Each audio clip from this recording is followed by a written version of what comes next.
Team On Point is an interdisciplinary design team that has spent their senior year working to create an affordable and intuitive safety needle for low-resource settings.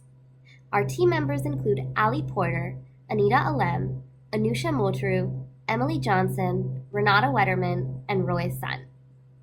In this endeavor, we are partnered with Becton Dickinson, and we are a team from Rice University.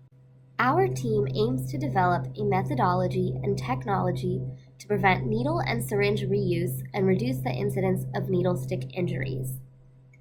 Our team is specifically focused on the Indian market as it presents a particularly pressing area in which needle reuse and needle stick injury is common. A market calculation in which there are 1.93 injections given per year per person shows that at a population of 1.5 billion, we would expect a market of about $3.3 million. Our customer requirements are based directly on those of nurses in India. Our first set of requirements are regarding efficacy. First, of course, it is necessary for our needle to be covered. This would be at times of rest and before disposal to prevent needle stick injury. Second, we require reuse prevention such that the needle cannot be reused. Finally, it is necessary for us to minimize the fluid exposure. It can be a major issue for certain needles when splatter occurs and healthcare workers can be exposed to fluids such as chemicals or blood. Our second set of customer requirements is focused on making our device easy to use and appropriate for the setting in India. First, it is necessary for our product to allow reconstitution, which is a process in which powdered medication is turned into a fluid by mixing with saline. Our device must be minimally reusable in order to allow for reconstitution, as more than half of all medication in India comes in this powdered form. Our device must also be easy to use and require very minimal training to understand. We would also like our device to be passive, indicating that it should be able to have at least one safety feature that automatically disables the syringe and does not require healthcare intervention. Our final set of customer requirements are based on price. It is necessary for our product to be competitively priced so that low to middle income countries can be incentivized to purchase it over other safety needles and, if possible, over regular needles entirely.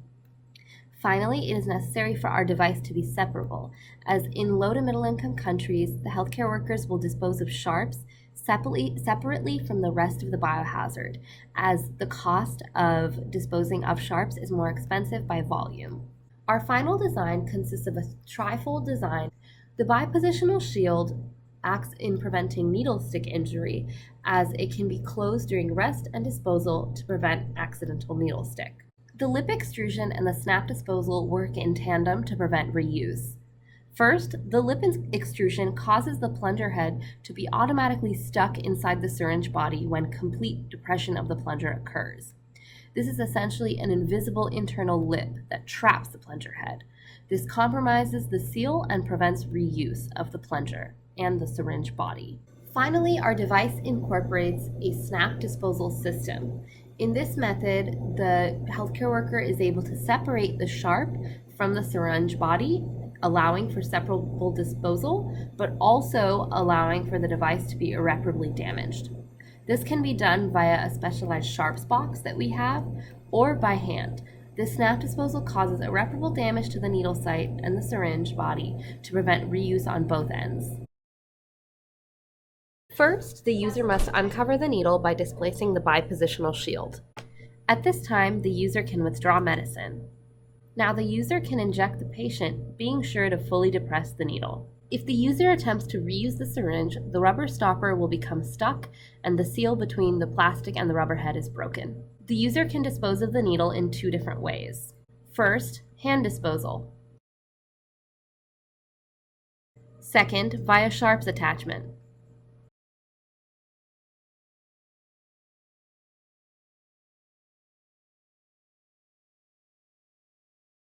In conclusion, our team was able to successfully meet our customer requirements. Moving forward, we hope that BD will be able to further optimize our design and ensure it complies with ISO standards and be able to use injection molding instead of the 3D printing that we have here. Thank you to all our mentors and sponsors who have guided us throughout this process.